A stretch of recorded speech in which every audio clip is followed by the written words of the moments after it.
Series 1 OCG is chock full of unimportant, unremarkable, or simply underrated cards. A few weeks ago, I asked you all in my community tab of which cards I should cover for this video, and here we are. So I'm going to take a look at some of the, for lack of better terms, forgettable monsters that should be remembered. Speaking of things you may not have known about, today's sponsor is BetterHelp. BetterHelp is an affordable, private therapy platform that offers many options for anyone seeking mental health services. As someone who has been to therapy, I know how tough it can be to find the right therapist, to schedule a meeting, or even seeking one out in the first place, and BetterHelp makes the process a whole lot easier. If you think you might be feeling depressed or overwhelmed, BetterHelp offers licensed therapists who are there to just talk to you or let you say whatever you need to say. You can do this over text, over the phone, or even video, and the process is as easy as filling out a date in a calendar, and I would know because I've used it myself. All you need to do is fill out a questionnaire to help assess your specific needs, then BetterHelp will match you with a therapist in under 48 hours. And if that's not the one you're looking for, then you can always get a new one free of charge. Everything you share is completely confidential, as over 3 million people can attest to. If you're looking for an easy-to-use therapy platform, then this is what you're seeking. And if you're interested, you can get 10% off of your first month at betterhelp.com/Janjo, also linked in the description.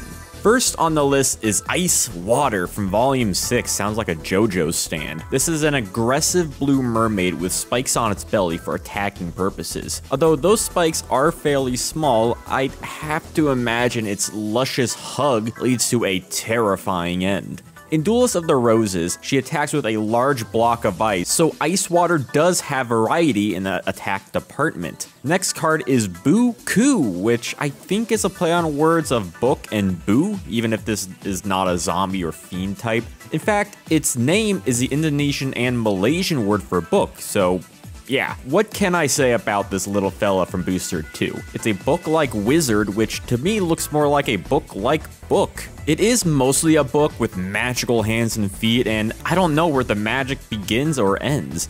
Which artist in Konami decided to create a monster that's just a book? Seriously, at least Ice Water has a distinct ice aesthetic. Buku is more of a monster I can see being backup support in the lore of Yu-Gi-Oh! Monsters, since it does contain a wealth of magic written inside. I suppose if it has one thing, is that it has charm. Coming from Booster 3, it's that which feeds on life. He's a rather perplexing looking fiend that feeds on the energy of other creatures. The art is pretty cool, being a spooky cloak with a fiendish right hand and a fiery left hand. Is that Darkfire Dragon? If you can see it, its head is right there.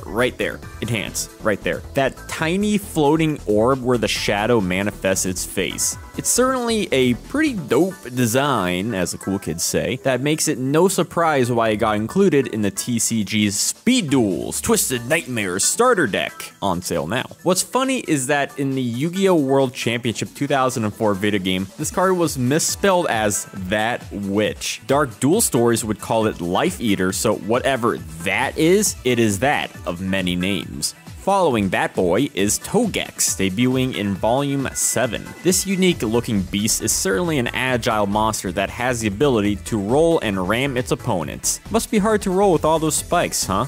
With a name stemming from the Japanese word for spike and full name translated to Crash Man, one can't help but feel that he fits right in place fighting Mega Man. But Togex does have some clout for being the first beast monster to appear in the Yu-Gi-Oh! Anime. The look of this guy always stood out to me for some reason. Perhaps the thick green hide and cow spots and the ability to roll like Sonic the Hedgehog piqued my aesthetic interest. That, plus I can't help but see a face in that belly of his. Is it just me? Coming from the very first set, Volume 1, we have the Dirt Deck. How do you even truly pronounce its name? Is it Dirt Deck or Dr. Deck? I would never trust a doctor whose name translates to Deathfoot. More so when you consider this bipedal eyeball that rarely misses its target with its high jump and lethal talons. Talons? So is this the foot of a bird? Also, it's bipedal? It only has one leg. flavor text my ass. Supposedly, it's a monster that has grown an eyeball and a leg, which makes me wonder where the monster even is since 50% is eyeball and 50% is leg. The name Dyrdek actually comes from Matthew Dyrdek, the guy responsible for the English dub of Yu-Gi-Oh! And is a producer of Yu-Gi-Oh! GX. The more you know. Well, those were some fun, unremarkable OCG Series 1 Yu-Gi-Oh! Cards, weren't they? If I make another one, 1, tell me that if you want it. 2, make sure you keep up to date with my community tab. Anyway, that's all for today.